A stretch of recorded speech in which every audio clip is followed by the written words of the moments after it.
Interstate. A few miles away outside of Kroger on Roswell Road, a different thief went to work early Tuesday morning. This crook seems to be just lurking near the gas pumps. He spotted a target who happened to be a Kroger employee just sitting in his vehicle. The Hispanic male showed him a black handgun and instructed him to, do what he said, and then asked for the keys to his automobile. Apparently, at the end of the theft of the automobile, the suspect shook hands with the victim. You heard that correctly. The motorist reported the mannerly thief showed, could we call it, gratitude? To someone that just stole your vehicle to then shake hands with you, essentially thanking you for the vehicle, yeah, it's a little strange. I'm Morris Diggs, Fox 5 News.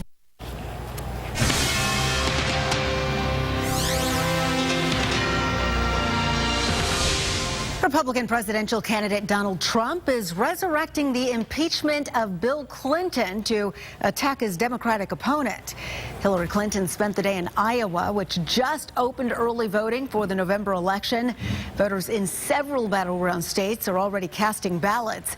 After Clinton's rally in Des Moines, her campaign staff provided rides to early voting locations. When you finish here, you can go vote. And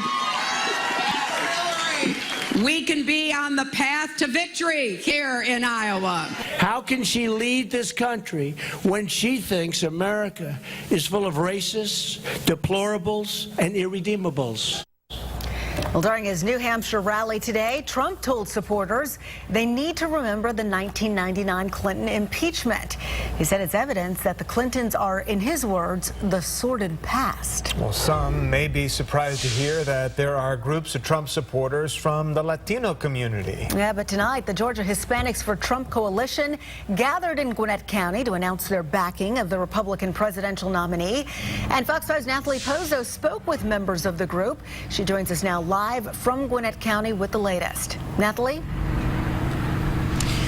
Well, Sine, members of that Hispanic group tell me that immigration is not just the only issue that they care about, and that is why they are supporting Donald Trump. But Clinton supporters tell me they just don't see the diversity among Trump's campaign.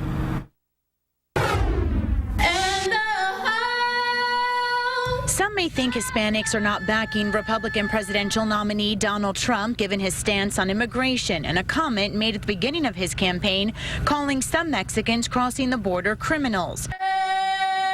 But this group of Hispanic voters believe Trump has their back. This country, the way it's running, it's been running, it's a mess. And I'd rather have Trump to run it like a business. This is more than just immigration. This is social values. This is school choice. This is security for family. This is jobs. This is money in your pocket. So we got to talk about the other issues. Loganville Vice Mayor and Chairman of the Georgia Hispanics for Trump Coalition, Ray Martinez, says he wants a president that will do whatever it takes to keep America safe, including building a wall, even if it's at the expense of people chasing the American dream. I'm supportive of doing anything to keep illegal drugs away, and to keep gang members away. This is something that's been talked about for many years. President Obama has talked about it, Hillary Clinton has talked about it, and nothing gets done. Finally, we have a president, we have a candidate that's talking about it. But State Representative Pedro Marin says Trump's immigration plans do not resonate with the Hispanic community. Not just for Latinos, for undocumented, but also for businesses and families as well. We need to build bridges, not walls. Some strategists say Hispanics will vote for Trump because they're Republican conservatives. Representative Marin believes Trump was not always the first choice for some Latinos, but now that he's the nominee, they're supporting the party, not the candidate. Now they're stuck with Trump, so now they have to come out for the nominee. So it's shocking. And another reason the Hispanic voters I spoke to today tell me they're supporting Trump is because he wants to bring jobs back into the United States, and they believe it will create more opportunities among the Latino community. That's the very latest here in Gwinnett County. Nathalie Pozo, Fox 5 News. Not long before the November election. Nathalie, thanks. A popular metro area DJ turns himself over to authorities. We'll explain the charges he's now facing as investigators look for more victims. And a man and baby wake up to find their home engulfed in flames. We just received new information about this destructive blaze in Gwinnett County. Take a look at this. Flames shot up from the roof of a DeKalb County business early this morning.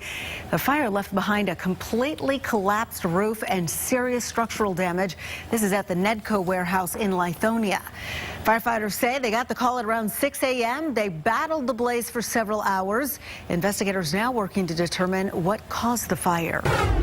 And you got to check out this video of a Gwinnett County house fire. It was captured by a neighbor, and you can see where the flames reached into the air, the thick smoke billowing into the sky. It's all in the 1000 block of Shelby Lynn Court in Sugar Hill. Firefighters say they received the call from a neighbor just after 3 this afternoon. According to investigators, the blaze was coming from the attached garage of the one-story house. Flames then spread to the rest of the house. Tonight, it's a total loss, and officials say a man with a baby was home at the time, but both of them escaped unhurt.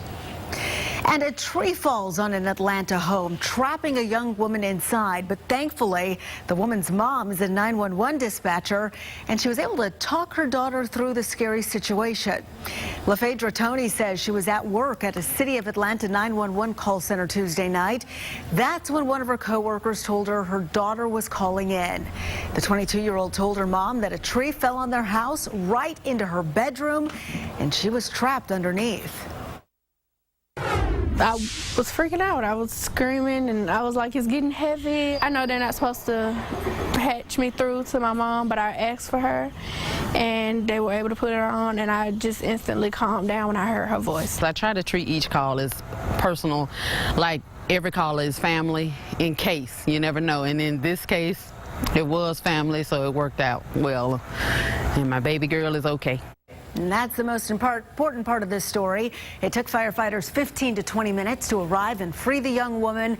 Not much remains of the family's home, but they do say they're grateful to be safe. Tom? Well, Sine, a daycare van driver wanted on statutory rape charges in DeKalb County is behind bars in Clayton County tonight. Deputies tell us they arrested DeMarcus Fleming during a daily road check. They say he pulled up to the checkpoint in a daycare van. No kids were on board at the time. Fleming was transported to the Clayton County Jail, but will be moved to DeKalb County to face that statutory rape charge. A popular birthday party DJ is charged with 3 counts of child molestation. 44-year-old Gregory Garner turned himself in to the Douglas County Sheriff's Office Sunday. He bonded out just a day later. Garner is known to many in the metro area as DJ Rock, specializing in birthday parties, proms, and weddings. And take a look at this picture here. Police say this is the mask worn by a creepy clown in Clayton County. A 19-year-old was arrested after somebody called police after spotting a scary clown on Tremmel Road.